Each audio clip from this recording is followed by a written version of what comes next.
Как же наточить нож от мясорубки до бритвенной остроты с помощью домашних подручных средств? Сегодня мы с вами с этим разберемся. Я прочитал уже около 2000 комментариев, как плохих, так и более-менее приличных, как точить нож в домашних условиях.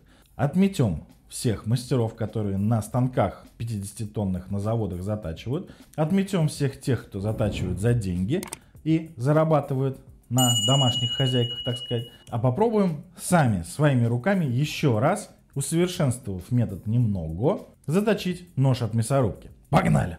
Исходные данные нашего ножа и решетки, так сказать, потому что в простонародье это всегда называется решеткой, а это называется ножом. Правильно, это все вместе тоже называется ножом, но все привыкли называть решетку решеткой, а нож ножом. Здесь все уже давным-давно заржавело, все грани уже слизаны, то есть здесь уже даже никакого намека на режущую кромку нету. Кстати, немаловажный факт.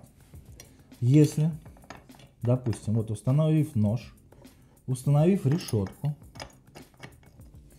и закрутив, да, вот эту гайку, если он у вас, допустим, вот так вот шатается, видите, то ни о какой заточке речи быть не может, потому что нет соприкосновения ножа и решетки. Что мы можем с вами сделать в данном случае? Если у вас вот этот шнек болтается, раскручиваем мясорубку, снимаем ручку вот эту, выталкиваем шнек, убираем нож, и здесь мы видим вот такую вот пятку стальную. Это алюминий, это сталь. Сюда мы с вами можем вырезать, допустим, из консервной банки, либо взять какую-то подходящую шайбу миллиметра 2-1,5, дабы наш шнек выдвинулся слегка вперед. Тем самым мы с вами сможем поджать наш нож и решетку, и все это будет плотно у нас вот так вот соприкасаться. Иначе наточить не получится никаким образом. Все, я пока все это соберу обратно. А вы не забудьте поставить лайк, написать комментарий, что мы все делаем неправильно, как обычно. Потому что смотрит нас куча мастеров, которые затачивают на каких-то шкодовских станках плоскошлифовальных на Балтийском заводе, где делают ядерные реакторы, ножи для мясорубок. И давайте приступим. Мы взяли две наждачные бумаги номером 400 и номером 800. Они на бумажной основе. И затачивать мы будем сначала на вот этой, потом на вот этой 800. 400, 800. Сразу, чтобы не было вопросов дополнительных, какая это наждачка, потому что мы всегда проговариваем, какая наждачка, но, тем не менее, всегда появляются вопросы. Здесь 400. Все. Вот так вот закрасим наш нож. Делаем это для того, чтобы сразу посмотреть, где схватывает, а где не схватывает. Добавим пару капелек водички, вот так вот, буквально чуть-чуть. И вот так вот затачиваем. Так сказать, небольшой восьмерочкой. Смотрим, где у нас соприкасается. Соприкасается у нас практически везде. Посмотрите. То есть нет тех мест, где нож у нас не соприкасается с наждачной бумагой. Соответственно, все у нас прекрасно, плоскость ровная. Продолжаем точить. Делать совершенно не быстро, и придется немножко попотеть, посидеть. Ну вот, спустя 3 минуты нашей заточки мы обновили кромку. Все у нас подточилось, даже немножко чувствуется зацеп какой-никакой, но это еще не все. Сейчас мы с вами ободрали ржавчину, так сказать, и немножко сняли верхний слой. Подвижный нож мы слегка обновили, теперь неподвижный нож-сетку мы с вами должны обновить. И будем видеть сразу, где у нас цепляет, где не цепляет, имеет она там бочкообразность, как пишут, или нет. Синьки у нас, к сожалению, нету. Сейчас мастера напишут, надо было использовать синьку. Еще что-то там. У нас есть маркер. Все, закрасили.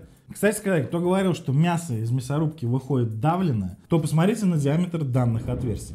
Я думаю, в вашем случае вы точно крутите не через такую сетку. Посмотрите. Диаметр данного отверстия 3,5 мм. То есть это самая мелкая сетка, которая может быть вообще в принципе в мясорубках. И уж точно рубленый фарш на хинкале вы через вот такую сеточку не прокрутите. И здесь мы с вами точили нож, здесь мы точим сетку. Прям то же самое все.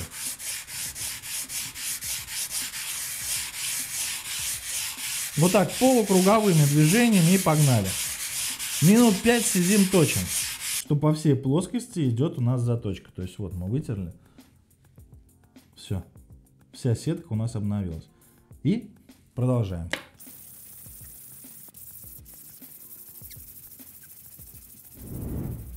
Обработав решетку и нож на 400-ке, мы с вами все то же самое делаем на 800-ке. Все, добавляем чуть-чуть воды. И все то же самое делаем. Сначала нож, потом решетку. То есть вот, оп, оборот сделали. 20 секунд поточили вот так, оборот сделали, перебрали. 20 секунд перевернули. Ножик стал как новенький прямо.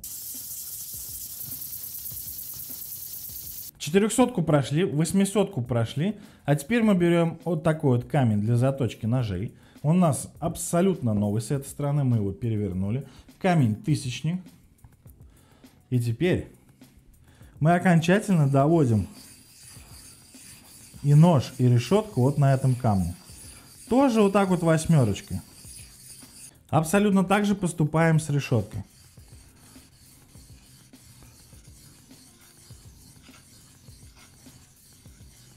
Заточку мы с вами закончили. Притирку мы с вами закончили. Посмотрите. Посмотрите, насколько хорошо прилегает нож к решетке. Посмотрите. Ни единого просвета нету. Видите? То есть все хорошо притерлось. Собираем нашу мясорубку. Нож, неподвижный нож, решетка, именно той стороной, которую мы точили.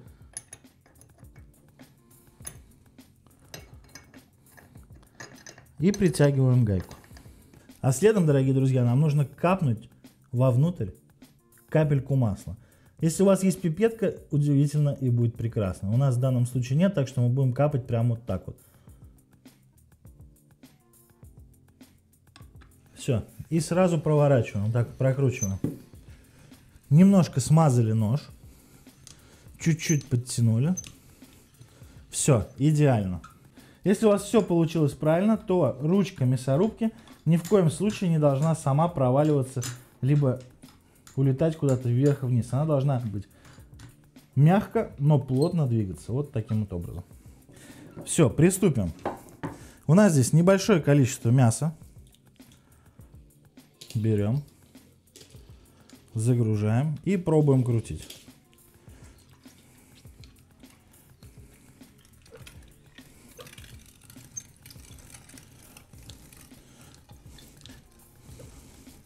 Ну как? Это давленный, либо перекрученный фарш, как пишут знатоки. Как вы думаете, через дырочку 3,5 мм мясо просто выстреливает прям из мясорубки. Посмотрите, как хорошо крутится. Просто без каких-либо усилий.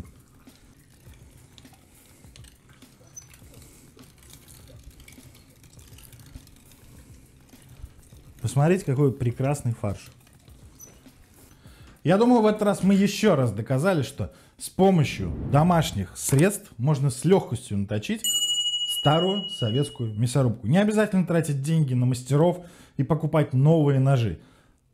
Обычная наждачка, обычная доска прямая, и можно даже без камня.